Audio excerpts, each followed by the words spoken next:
Que el Señor nos siga bendiciendo. Qué bueno estar en la casa del Señor. La Biblia dice, yo me alegré con los que decían, a la casa del Señor iremos. Amén. Todos juntitos eso. Yo me alegré con los que me decían, a la casa del Señor iremos. Amén. Vamos a ir a la palabra del Señor. En esta oportunidad, el libro de Santiago, capítulo 1, desde el versículo 1 hasta el versículo 4. El libro de Santiago se encuentra en el Nuevo Testamento, después del libro a los Hebreos.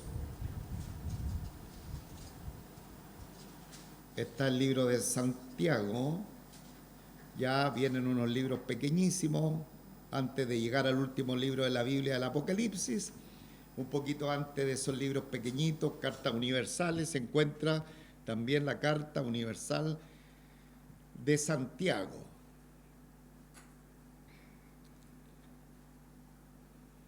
Muy bien, voy a dar lectura a estos primeros 4 versículos en el nombre de nuestro Señor Jesucristo. Amén. Santiago, siervo de Dios y del Señor Jesucristo, a las 12 tribus que están en la dispersión, salud. Hermanos míos, tened por sumo gozo cuando os halléis en diversas pruebas, sabiendo que la prueba de vuestra fe produce paciencia.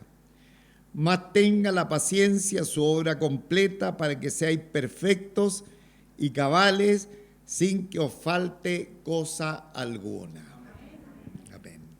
Padre nuestro, Padre celestial, aquí estamos delante de tu presencia, Señor, dándote infinitas gracias por esta preciosa oportunidad que usted nos concede para disfrutar de este tiempo delante de su presencia, ser invitado a su mesa santa para recibir el consejo de su palabra.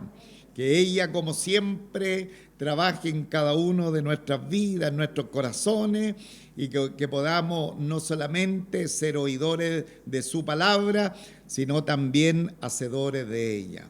Rogamos su bendición sobre todos los presentes, nuestros hermanos allá en la iglesia de los niños, que en este momento se está desarrollando. También nuestros hermanos que se están preparando para la reunión de las 12. Rogamos, Señor, ser cobijados en el hueco de su mano poderosa y santa, y que este día domingo sea un precioso día delante de su presencia. En el nombre de nuestro Señor Jesucristo oramos. Amén.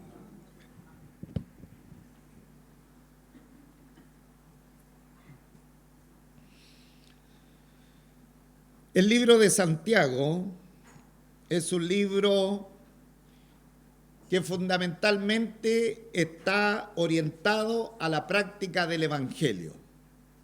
Eso es lo que nosotros vamos a encontrar en el libro de Santiago, que vamos a estar meditando durante algún tiempecito.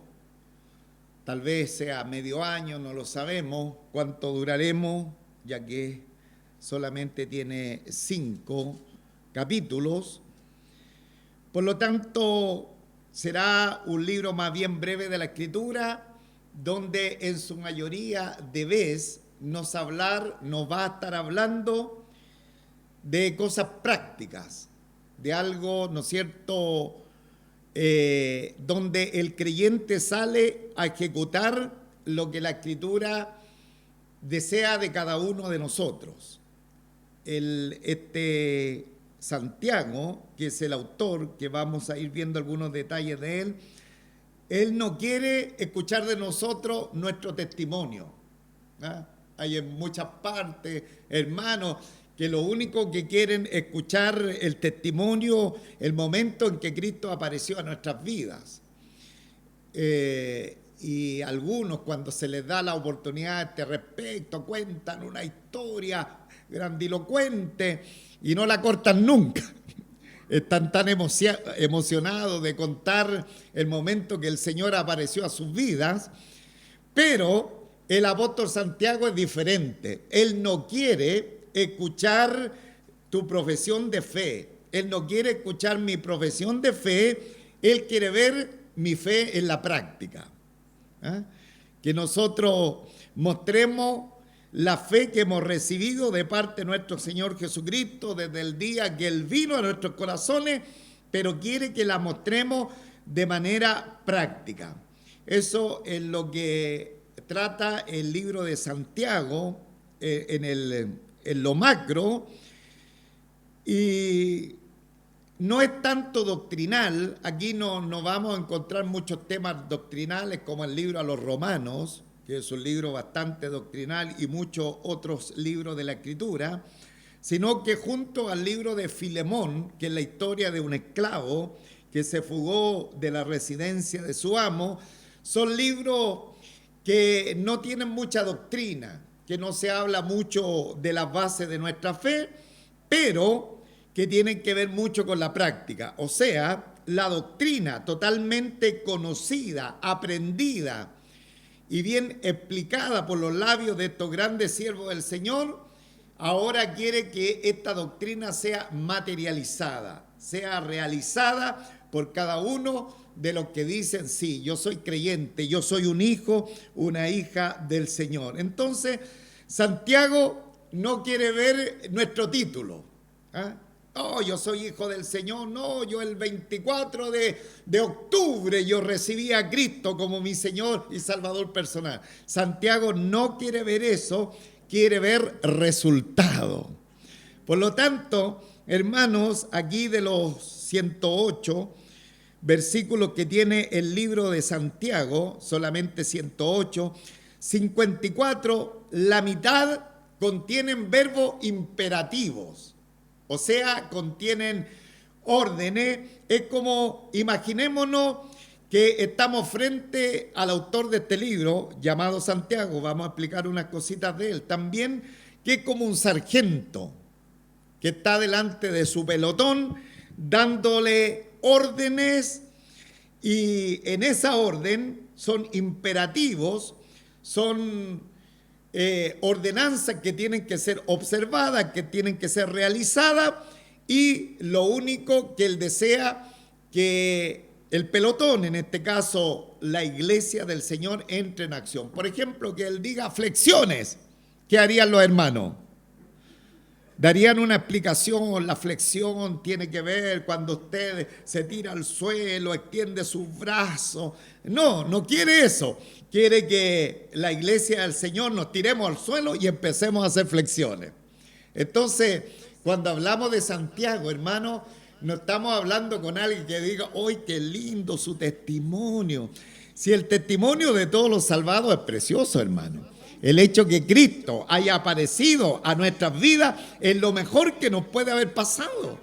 Pero de ahí en adelante no nos quedamos que el día 24 de febrero el Señor vino a nuestros corazones, sino que de inmediato la persona entra en acción, entra en movimiento, empieza una etapa de ejercicio. A mis hermanos que le encanta el ejercicio físico y los felicitamos por aquello, de la misma manera es el evangelio de nuestro Señor Jesucristo, una práctica, un ejercicio constante, diario, que se va desarrollando de manera sistemática, de tal manera que se note la obra de nuestro Señor Jesucristo.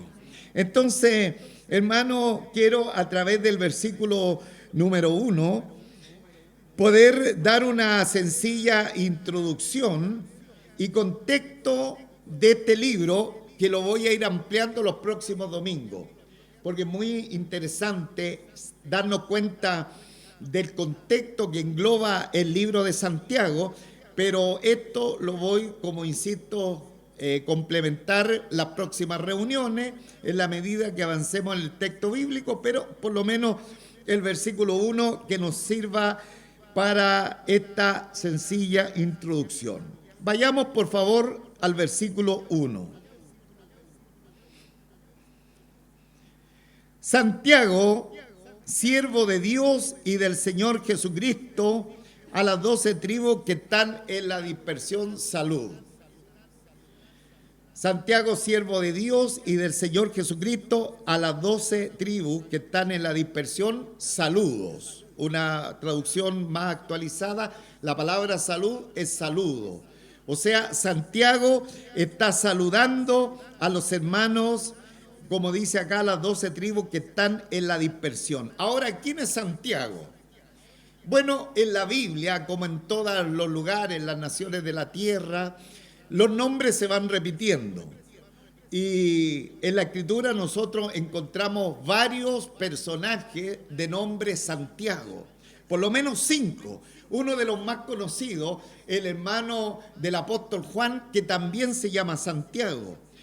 Aparentemente muchos confunden a este Santiago con el hermano de Juan, por lo que era como apóstol del Señor, pero es imposible que él sea el autor de esta carta, porque él fue martirizado, el hermano de Juan llamado Santiago fue martirizado en el año 44 después de Cristo, y Santiago escribió la carta aproximadamente en el año 60, más o menos después de Cristo.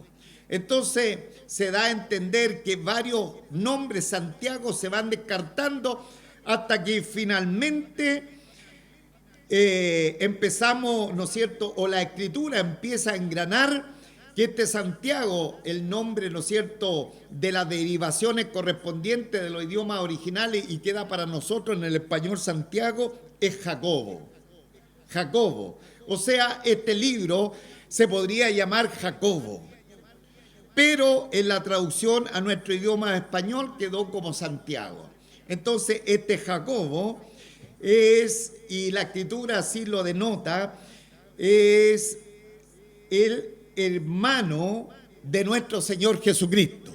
¿Ah? Es muy importante saber este detalle, que nuestro Señor Jesucristo, fuera de él, tuvo 4 hermanos y también tuvo hermanas.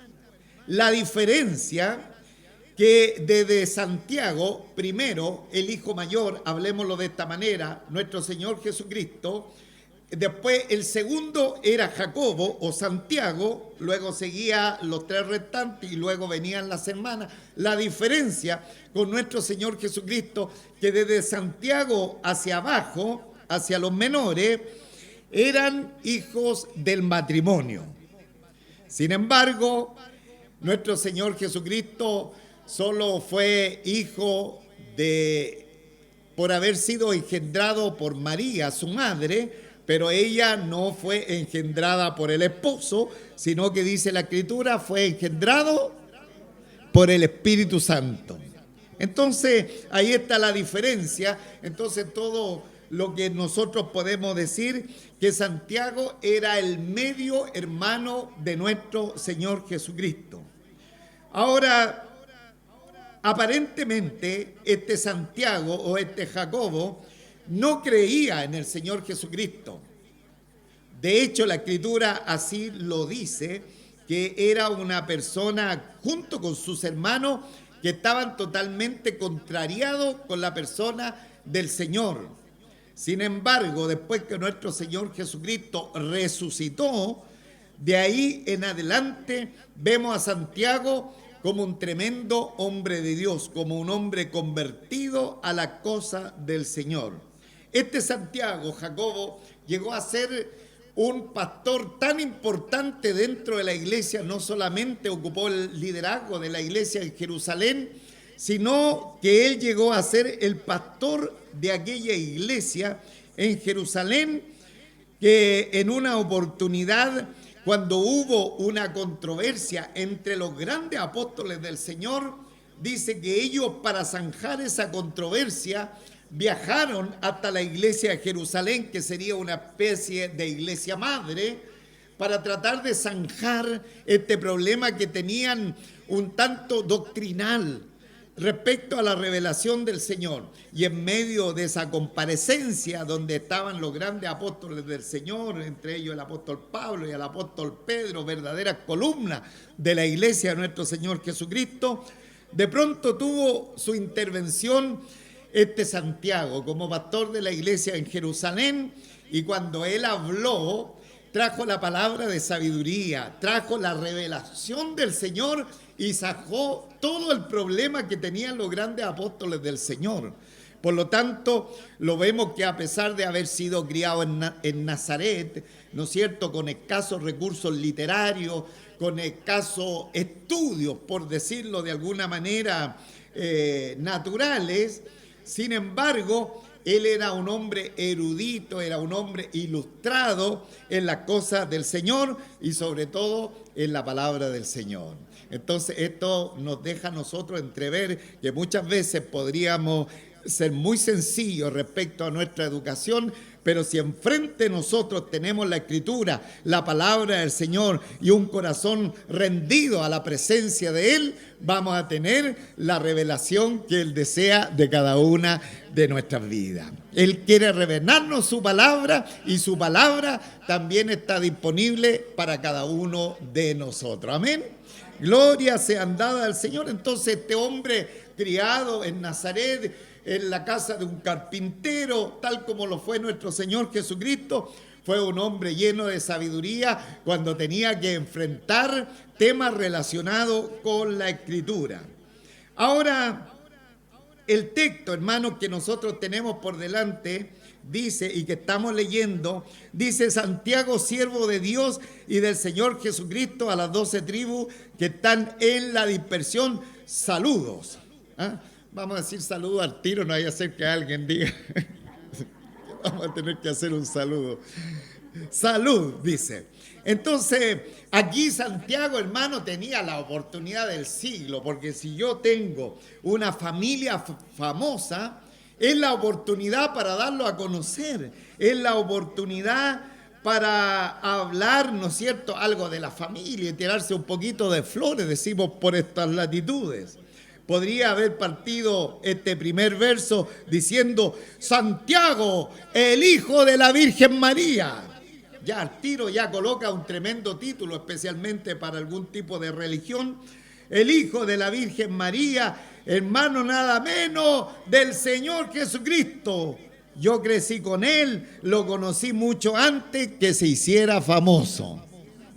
Fácilmente él podría haberse aprovechado del pánico si él vivía en el lugar donde él todos los días desde pequeño vio a su hermano, el Señor Jesucristo, accionando dentro de la familia, en las labores cotidianas, en el trabajo de la carpintería, en todo lo que fue el ministerio natural o de una persona desarrollándose dentro de su familia, y vio todo ese andar de nuestro Señor Jesucristo, porque su ministerio que le fue encomendado por el Padre lo inició ya en la adultez. Por lo tanto, podría haber sido ese su inicio de esta carta. Él podría haberse aprovechado el pánico, pero aquí vemos a un Santiago totalmente entendido en lo que es la voluntad del Señor y donde simplemente dice que yo soy Santiago, ¿no es cierto?, siervo de Dios y del Señor Jesucristo.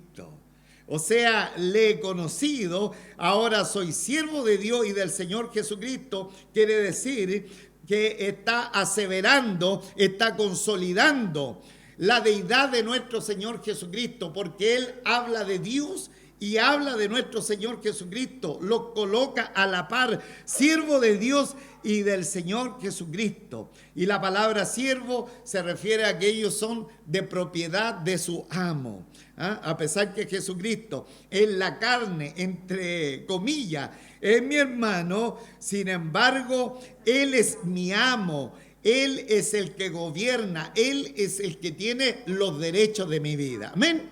Entonces, siervo de Dios y del Señor Jesucristo. Y luego el texto dice: a las 12 tribus que están en la dispersión, saludos.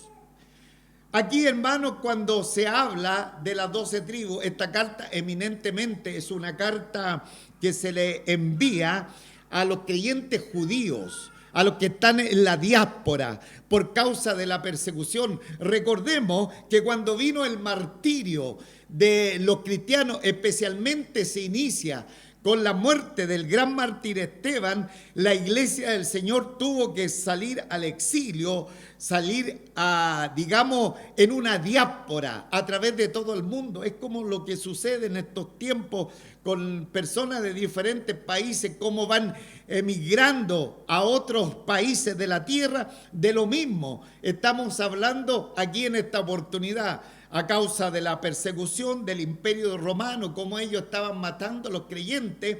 Ahora la Escritura nos habla que muchos de los cristianos en la iglesia de Jerusalén salieron a la diáspora, salieron al exilio, se fueron a radicar a diferentes ciudades. Entonces aquí donde él dice a las 12 tribus que están en la dispersión, o sea, hace referencia a lo que era el pueblo de Israel en antaño, que fue conformado por las 12 tribus o los 12 hijos de Jacob, Israel, que se formaron ahí en Egipto, en la esclavitud de los egipcios, y posteriormente poseyeron la tierra prometida.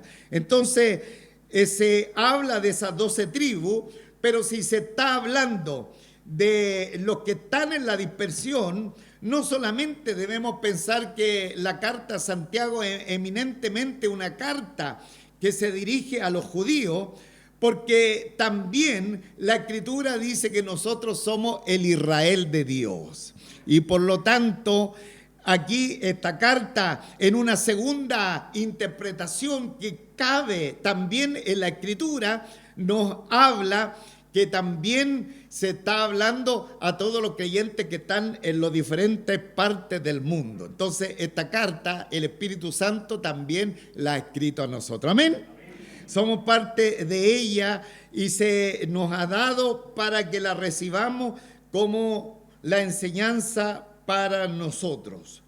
Bien, vamos un poquito más adelante. Él desarrolla varios temas, el apóstol o Santiago, que también se puede decir que fue apóstol del Señor. De hecho, lo nombraron en alguna parte como apóstol. Él vio al Señor Jesucristo, un requisito fundamental también para ser apóstol. Podría haber sido, y él está, ¿no es cierto?, como un tremendo pastor de la iglesia. Según el historiador Josefo, Santiago fue martirizado en el año 62 por causa del Evangelio. O sea, él escribió esta carta, esta preciosa carta de Santiago, y al poquito tiempo él murió por el martirio que estaban recibiendo los hombres y mujeres de Dios a causa del Evangelio. Entonces, él les quiere hablar antes de ese periodo del martirio y de su muerte. Él le está hablando, como dice Jesucristo, del Señor Jesucristo, a las 12 tribus que están en la dispersión, a todos los hermanos que han tenido que salir de Jerusalén, especialmente los hermanos judíos, y también, en este caso, hemos dicho, los gentiles que se convirtieron a la fe y que están en todas partes del mundo. Se le envía esta carta. Por eso, desde ahora en adelante, no es una carta a una iglesia en particular. Nosotros vimos la carta a los hebreos, hemos visto la carta a los colosenses, todas las cartas de Pablo eran asignadas a iglesias en particular, en localidades específicas. Pero en este caso es a los hermanos que están en todo el mundo. Y acá luego empieza el cuerpo de la enseñanza. Quiero decirles que hay muchos que no están muy de acuerdo con Santiago, porque dicen que él no tiene como un orden en su predicación, en su enseñanza. ¿Y cuál es la razón? Porque Santiago quiere vernos en la práctica de hacer flexiones, pero también quiere vernos en la práctica de correr, también quiere vernos en la práctica de levantar peso. O sea, él va cambiando diferentes aspectos de práctica, y por eso muchos critican a Santiago por ese aspecto que no es muy ordenado en llevar una exhortación. Pero eso no es tan relevante, porque toda la enseñanza, hermano, tiene que ver fuertemente con la doctrina y con la palabra del Señor. De hecho, hay mucha enseñanza del Sermón del Monte. Por lo tanto, es muy importante. Mire el cuerpo de la palabra que hay en esta oportunidad desde el versículo 2 hasta el versículo 4 y final. Dice, hermanos míos, tened por sumo gozo cuando os halléis en diversas pruebas, sabiendo que la prueba de vuestra fe produce paciencia. Mas tenga la paciencia su obra completa para que seáis perfectos y cabales sin que os falte cosa alguna. Aquí, hermanos, ya rápidamente como que nos pega un combo en el mentón. Viene aquí Santiago y nos dice algo, pero fuera de lo normal. O sea, ¿cómo es posible que una palabra inspirada por el Espíritu Santo diga lo que nosotros acabamos de leer, hermanos? Hermanos míos, pongamos mucha atención, hermanos míos, tened por sumo gozo, o sea, ten lleno de felicidad. ¿Cuándo? ¿Cuando le está yendo bien en la vida? No, cuando os halléis en diversas pruebas. Cuando os halléis en diversas pruebas, cuando estamos en pruebas, hermano, ore por mí, hermano, ¿dónde están los hermanos para que oren por mí? En el instante que se provoca la prueba, los hermanos nos están pidiendo la oración, hermano.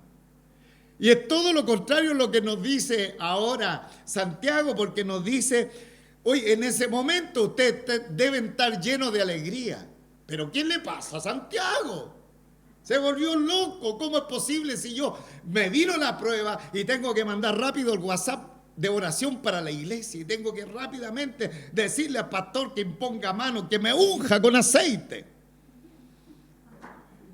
Y aquí Santiago, hermanos, no dice eso, sino que dice, hermanos míos, tened por sumo gozo cuando os halléis en diversas pruebas. O sea, el momento de más alegría es justamente el momento de la prueba, de la dificultad, de la enfermedad, del dolor y de todo lo que venga contra nosotros. Recuerde, la iglesia de Jerusalén, los que salieron a la diáspora, habían salido por el tema de la persecución y también de la pobreza. Tenían un problema extremo de progreso. Entre otros de los problemas era de la pobreza, hermano. De ahí vamos a ver muchas exhortaciones respecto a los ricos y esas situaciones.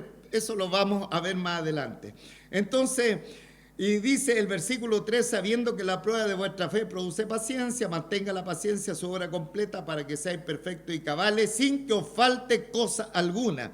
Es decir, es como que Santiago dijera, cuando nos encontramos con pruebas, alégrense profundamente, sometiéndonos a Dios sabiendo que Él lo está usando para nuestra madurez. Eso, a grosso modo, ¿no es cierto?, lo que dice en los versículos del 2 hasta el versículo 4. Y ahí uno se empieza rápidamente a cuestionar y preguntar, ¿será una palabra inspirada de Dios?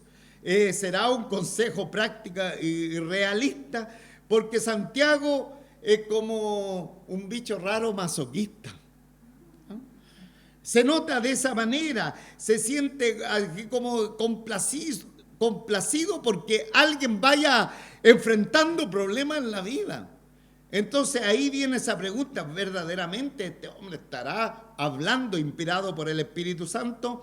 Bueno, antes de descartar y ponernos a apelar a Santiago y decir, no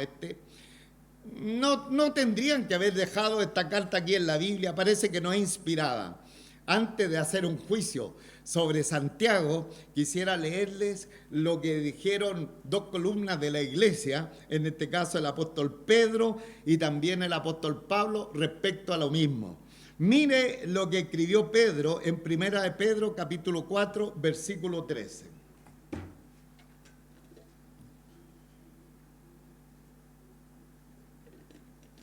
Primera de Pedro, capítulo 4, versículo 13. Si no gozaos por cuanto sois participantes de los padecimientos de Cristo, para que también en la revelación de su gloria os gocéis con alegría. ¿Qué está hablando ahí el apóstol Pedro, hermanos? Cuando dice, si no gozaos por cuanto soy participante de los padecimientos de Cristo, ¿qué está hablando Pedro? ¿Perdón? De las pruebas. Está hablando lo mismo de Santiago. Dice, hablando de las pruebas, dice, gozaos en medio de las pruebas. De pronto es fácil decirlo, pero cuando estamos en la práctica, hermano, tenemos que ser bien sinceros que nuestra práctica del Evangelio no es tanto gozarnos, sino echarle la culpa al Señor o pedir ayuda rápida. Acá la Escritura, el apóstol Pedro, columna de la iglesia primitiva, dice, gozaos por cuanto soy participante de los padecimientos de Cristo. El apóstol Pablo, el gran apóstol Pablo, autor de 13 cartas, hermano, un hombre inspirado por Dios, Romanos 5:3 dice, y no solo esto, sino que también nos gloriamos. Y la palabra nos gloriamos significa nos sentimos felices. ¿Cuándo nos sentimos felices? Cuando estamos llenos de bendición en las tribulaciones, sabiendo que la tribulación produce paciencia. También el apóstol Pablo escribió la preciosa carta a los filipenses, donde es una de las cartas escritas desde la prisión, donde resuena ese versículo que repite la expresión, regocijaos, os digo siempre regocijaos. Y el apóstol Pablo está en la prisión, una carta llena de gozo dada desde la prisión, regocijado en el Señor. Siempre, otra vez digo, regocijaos. Y también dice, estad siempre gozosos. Entonces, hermano, en el Señor, cuando nosotros vemos a las columnas de la iglesia, recuerde, el apóstol Pedro escribió, fue inspirado y es el personaje principal hasta la mitad del libro de los Hechos de los Apóstoles, y toda la otra mitad del libro de los Hechos de los Apóstoles el Espíritu Santo ocupa como personaje principal al apóstol Pablo, y ahí tenemos sus escritos de ambos. Ellos concuerdan también con Santiago. Por lo tanto, podemos inferir que el apóstol Santiago, o Santiago, apóstol también, como dice en una parte, este hombre estaba inspirado por el Espíritu Santo. ¿Y en qué estaba inspirado por el Espíritu Santo? Al decir que, hermanos míos, tener por sumo gozo cuando halléis en diversas pruebas. ¿Ah? O sea, en otras palabras, usted dice, debemos tener mucho gozo. La palabra tener es clave, es considerar, pensar, algo basado en una comparación de hechos. No es cualquier cosa la que nos está pasando a nosotros. Por lo tanto, denota un juicio deliberado y cuidadoso que surge de una prueba. Y dice, tengan esta consideración, tened. Y luego dice, por sumo gozo, cuando ahora os encontréis, os halléis en diversas pruebas. No dice si te encuentras en varias pruebas, sino cuándo. O sea, no es una selección, es cuando viene nomás, porque las pruebas vienen nomás, hermano. Las situaciones complejas de nuestra vida vienen sobre nosotros. Y da la impresión que este curso, dentro del camino del Señor, es un curso obligatorio. El curso de las pruebas, hermano, da la impresión que es obligatorio. Porque, por ejemplo, el mismo apóstol Pedro dice en 1 Pedro 4:12, amados, no os sorprendáis del fuego de la prueba que os ha sobrevenido, como si alguna cosa extraña os aconteciese. Por lo tanto, esto no es que nosotros nos vamos a encontrar con una prueba, sino cuándo va a ser el momento, hermano. ¿Cuándo va a ser el momento que nos vamos a encontrar con ella? Y aquí Pedro es muy claro, no nos sorprendamos cuando esto suceda, no se sorprenda, hermano. La vida, el ramo obligatorio que tenemos, así como en la universidad ha tenido el ramo obligatorio, no sé, matemática, está obligatorio, el ramo obligatorio en la fe en nuestro Señor Jesucristo es la prueba, hermano. No os sorprendáis, como que es algo extraño. Porque ¿sabe lo que sucede? Que muchos cristianos dicen, no, ahora que estoy en la fe, me voy a portar bien, voy a obedecer todo al Señor y no voy a tener ninguna prueba, no voy a tener ninguna dificultad porque me estoy portando calidad de cristiano hoy día como nunca. Pero cuando las pruebas le golpean a la puerta, ese hermano se siente confundido, se siente contrariado, inclusive empieza a pleitear con Dios. Pero ¿cómo, Dios, si yo te estoy amando, si estoy sirviendo, si recién acabo de hacer un viaje misionero, recorrido 2.600 kilómetros, y mira cómo es posible que me toque esto? Bueno, hermanos, muchas veces nosotros vamos haciendo valer nuestro derecho a la presencia del Señor. Sin embargo, no debemos sorprendernos de estas cosas que vengan sobre nosotros. Esa es la realidad de la Escritura, esa es la práctica, eso es poner nuestros pies sobre la tierra, hermano. Y la Biblia dice acá también, que dice, cuando os halléis en diversas pruebas. Son variadas las pruebas, hermano. Son diferentes, de diferente tamaño, de diferente categoría, diferentes modos, ¿no es cierto?, que se nos presentan. Las pruebas en la vida no son todas iguales, hermano, son todas diferentes. Ahora, cuando vengan las pruebas, uno no debe negar el dolor emocional que puede causar una prueba. A decir, no, ahora que viene la prueba, ahora yo ando con una sonrisa de oreja a oreja, hermano.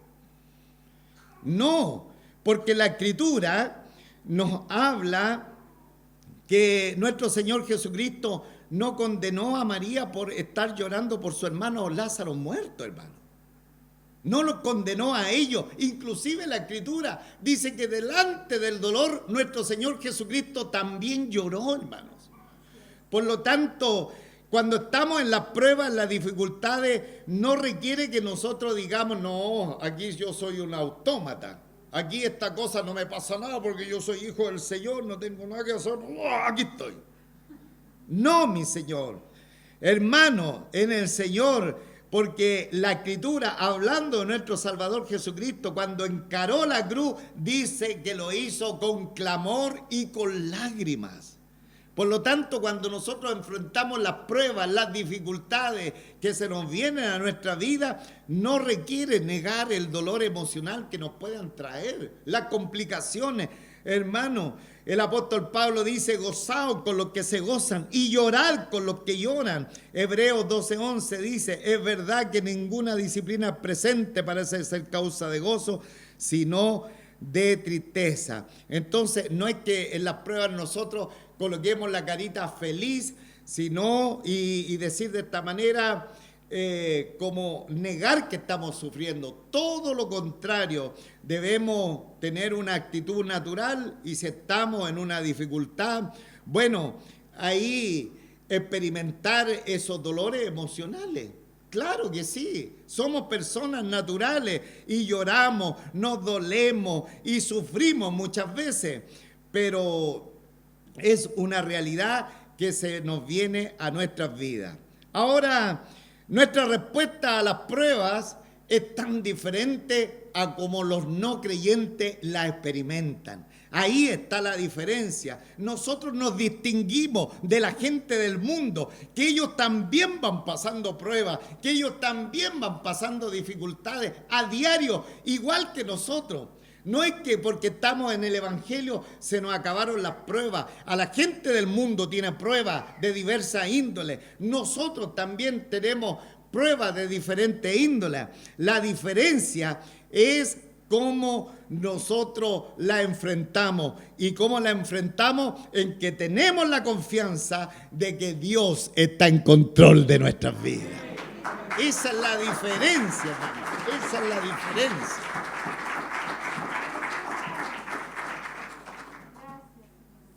Dios está en control de nuestros problemas. El no creyente no tiene ese aval, hermano. Esa es la diferencia. Por eso una canción de antaño que quisiera cantarle, pero me da pena. Dice, ando con gozo todo el camino. Tal vez usted se la sabía esa. Cuando vengan pruebas, Ruth, ¿y tú qué? ¿Y después? Cuando hay prueba y cuando hay paz. Claro. ¿Ve? Entonces ahí tenemos esta actitud radical totalmente diferente que no es algo natural, hermano. No es algo natural, es el gozo de la esperanza en Dios y en sus promesas que son seguras para nosotros, hermano. Qué bendito es el Señor, Él está en control. En la Escritura, hermano, un verso emblemático que todos nosotros conocemos de memoria, Romanos capítulo 8, 28. ¿Cómo dice la Escritura? A los que aman a Dios, le ayudan a bien, hermano.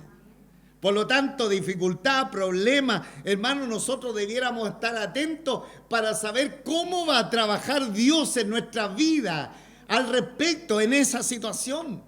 Porque a los que aman a Dios, todas las cosas, ¿no es cierto?, le ayudan a bien. En el Salmo 35 es maravilloso. Por la noche durará el lloro y a la mañana vendrá la alegría. ¡Qué maravilla, hermano! Por la noche, hermano, siempre después de la noche viene un amanecer, viene un día con el Señor, hermano. Por lo tanto, no crea que esa prueba, ese malestar, esa congoja va a durar siempre. Por la noche durará el lloro, pero a la mañana vendrá la alegría. El salmista en el 126, 5, 6 dice, los que sembraron con lágrimas, con regocijo segará, irán dando y llorando. El que lleva la preciosa semilla, mas volverá a venir con regocijo, trayendo su gavilla. Mi hermano Decio me comentaba y me decía, estaba predicando cuando se me levantó delante de mí una persona, cállate, deja de hablar eso. Pero como nunca sentí el impulso, la gracia del Señor para seguir predicando y no me callé. Lo único que quería, después ir a donde mi esposa y le decía, oye, hace callar a tu esposo. Y él no, hermano, porque muchas veces se siembra con lágrimas, con una oposición, pero el gozo y la alegría siempre están disponibles para los siervos y las siervas del Señor, hermano. Qué bendito es el Señor. Entonces, el gozo bíblico en tiempo de prueba no es un optimismo natural, es el gozo de la esperanza en Dios y de sus seguras promesas. Esa es la diferencia que nosotros tenemos con el mundo, hermano. Esa es la diferencia. El Salmo 23 dice, entre los versos preciosos, dice, aunque ande en valle de sombra y de muerte, no temeré mal alguno, porque tú estarás conmigo. No dice, aunque me quede en el valle de la sombra de muerte, sino aunque ande, aunque pase en el valle de sombra y de muerte, no temeré mal alguno, porque aún en el valle de sombra y de muerte, el Señor estará con nosotros. Gloria a Dios, hermano. Gloria a Dios.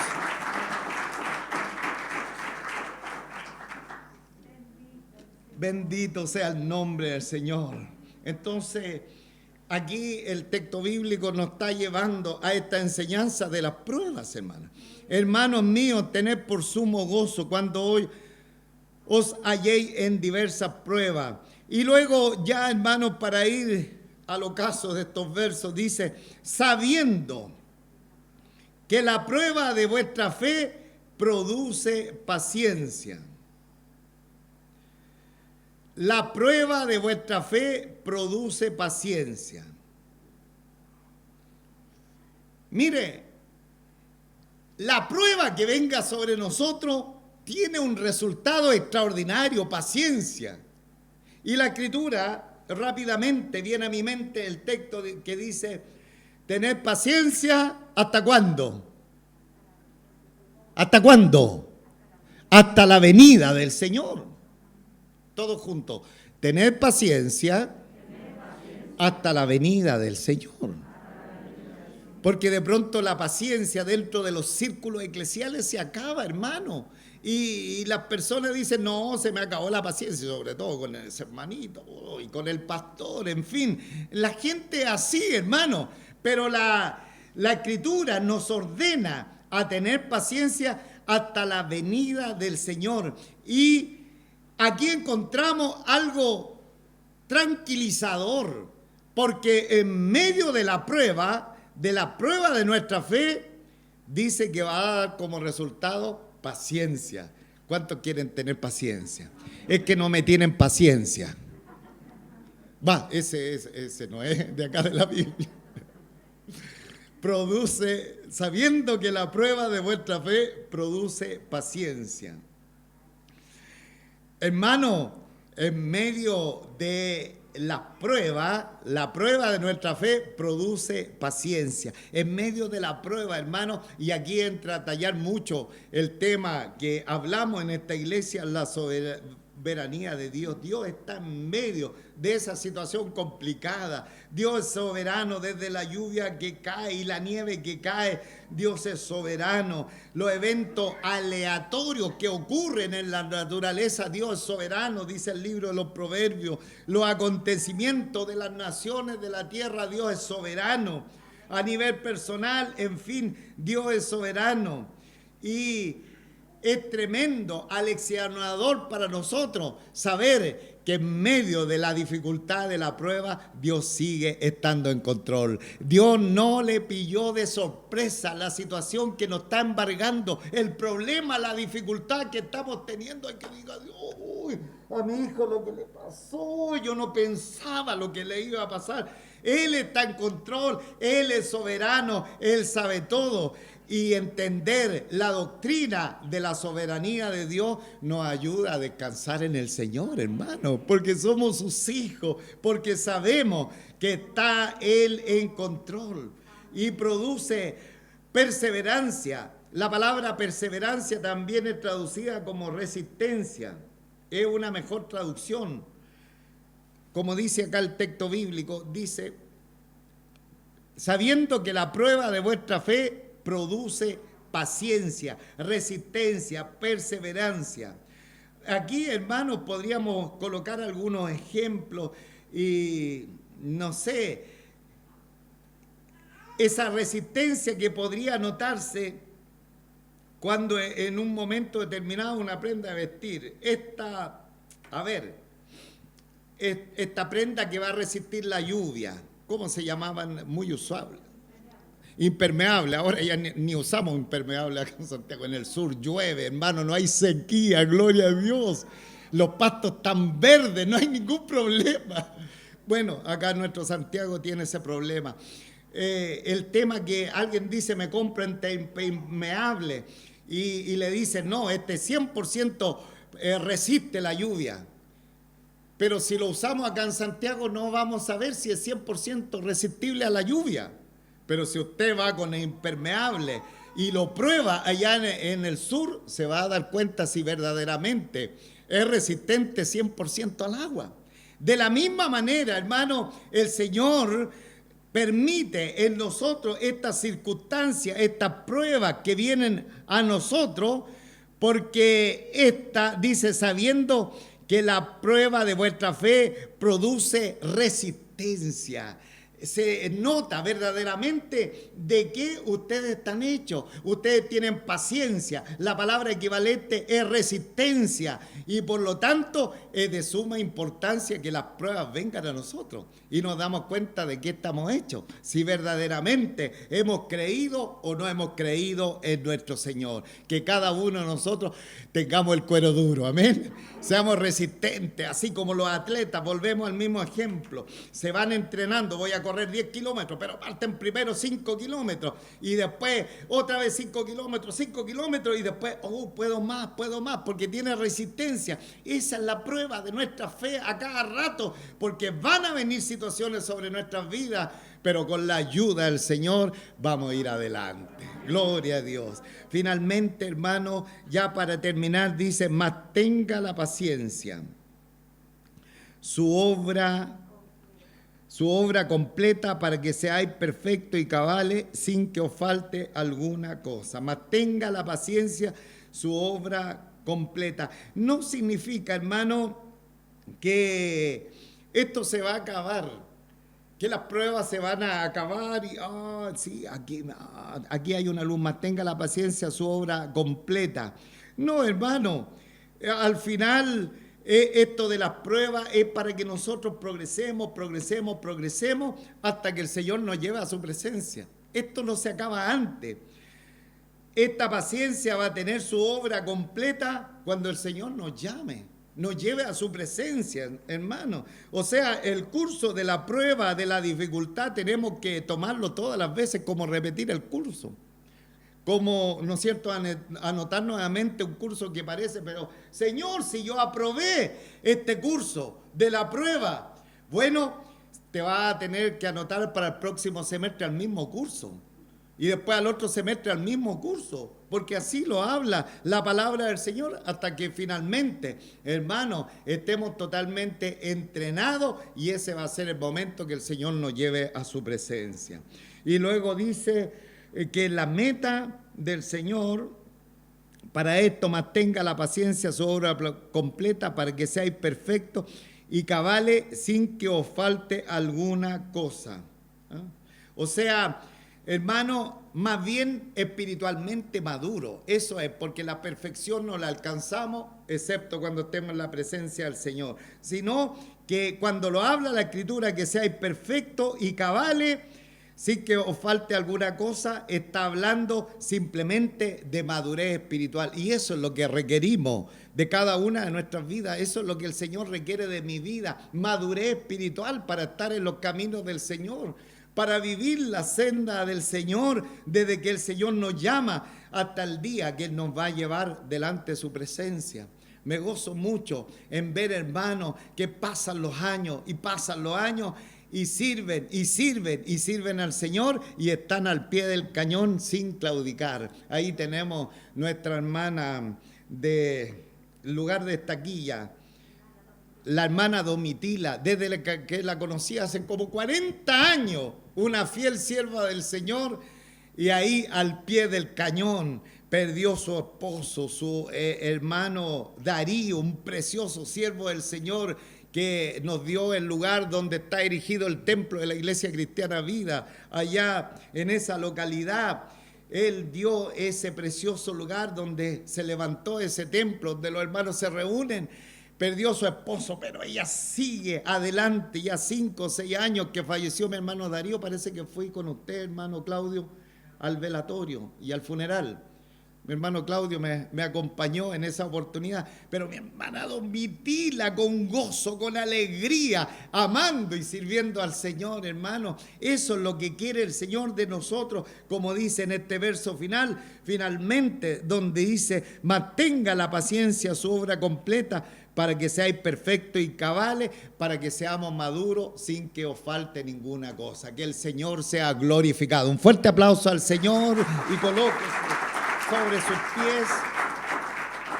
Hermanos amados en el Señor, vamos a terminar.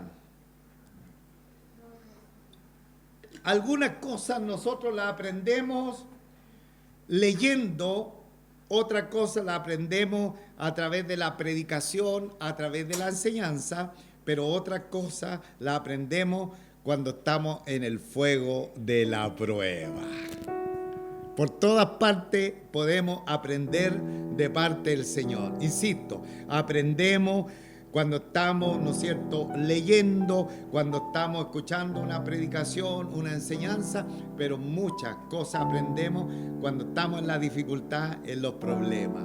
Pero ahí, hermanos amados, en el Señor, es la prueba de fe donde el Señor lo único que quiere hacernos madurar para que pasen 30, 40, 50, 60 y sigamos siendo fieles siervos del Señor hasta el último día de nuestras vidas.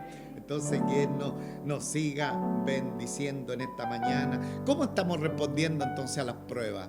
¿Cómo estamos respondiendo cuando estamos en el crisol de las pruebas que nos encontramos? Estamos levantando nuestro puño desafiante a Dios y decirle, pero ¿cómo es posible si me he portado tan bien? O estamos culpando a los otros por lo que nos está sucediendo. Amados hermanos en el Señor, sepamos, si estamos en Él, que sigue en control, que Él sigue en el control, que Él está por nosotros y para nosotros. Que Él sea pues muy glorificado en esta mañana. Digamos todos juntos, por favor: mantenga la paciencia, su obra completa, para que seáis perfectos y cabales,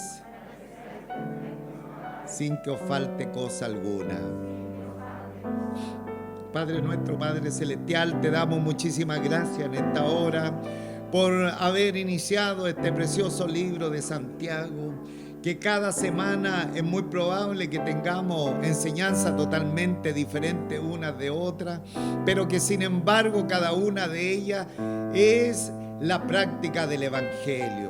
Es que nosotros salgamos al pizarrón y podamos decir verdaderamente que esa obra que declaramos, donde Jesucristo, el Señor de nuestra vida, es verdaderamente efectiva, y lo vamos a mostrar a través de la práctica del Evangelio. Gracias, Señor, por esta palabra tan inspirada que tú le diste a Santiago, este gran siervo de Dios que no contaba con muchos recursos de aprendizaje, de estudio, pero tenía en él tu palabra, y esa palabra lo hizo un hombre tan sabio, tan elocuente, tan inteligente, tan versado, que lo vemos en la Escritura liderando nada menos que la iglesia de Jerusalén.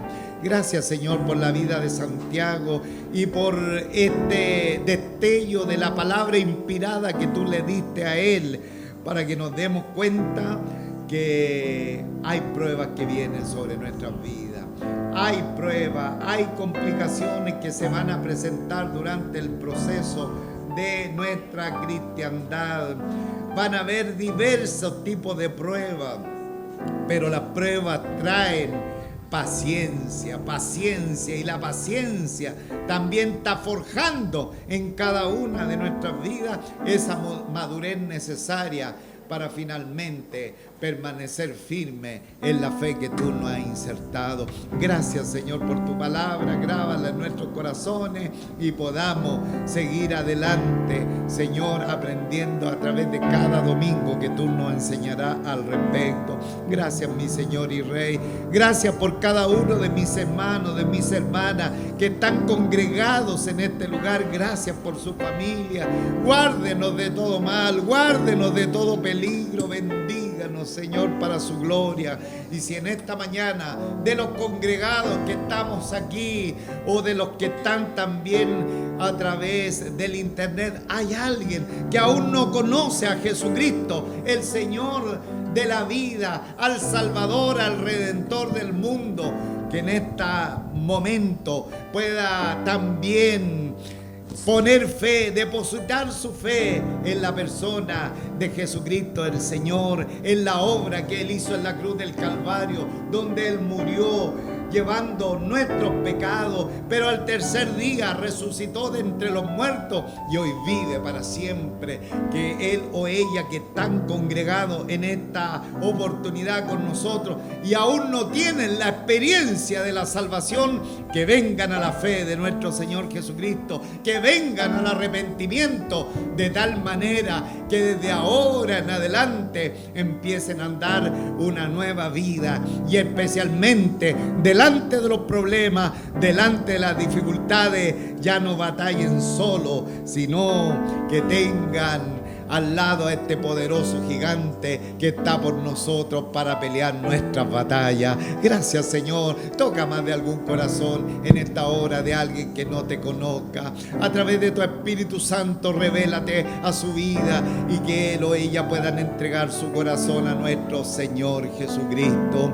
Gracias, Señor. Sabemos que tú estás trabajando, sabemos que tú estás obrando en más de alguna vida, y si alguien está cansado, atribulado, tu palabra dice: echa sobre mí tu carga, que yo te la llevaré. Gracias, Señor, porque tú, Señor, te has puesto a nuestro lado para llevar nuestras aflicciones, nuestras necesidades, y aquí están delante de tu presencia. Hermano, si usted ha traído algo que pueda también estar embargando su vida, tal vez trayéndole zozobra a su corazón, el Señor le hace invitación, esta invitación: echa sobre mí tu carga que te la llevaré. Tal vez sea un familiar, tal vez sea un problema económico, tal vez sea un problema emocional. No sabemos cuál puede ser, pero el Señor te dice: echa tu carga sobre mí que yo te la llevaré. Oh Señor, obra misericordia, obra piedad en esta hora, glorifica tu nombre, Señor, sobre el problema, sobre la dificultad, sobre la enfermedad. Tu palabra dice que tú eres el mismo, ayer, hoy y siempre. Gracias, mi Señor y Rey, gracias por tanto bien recibido en esta hora. Que su nombre sea alabado, que su nombre sea glorificado, que cada uno de nosotros entendamos que a través de estas situaciones complejas de la vida tú estás trabajando, porque quieres madurarnos cada día más, quieres que vea en nosotros una mayor fe en ti, que podamos descansar en ti cada día más, que tú eres nuestro Dios y que tú estás obrando en cada una de nuestras vidas. Te adoramos, Señor, te bendecimos, rogamos tu santa bendición sobre todos los presentes, en el nombre de nuestro Señor Jesucristo. Amén y amén. Fuerte aplauso.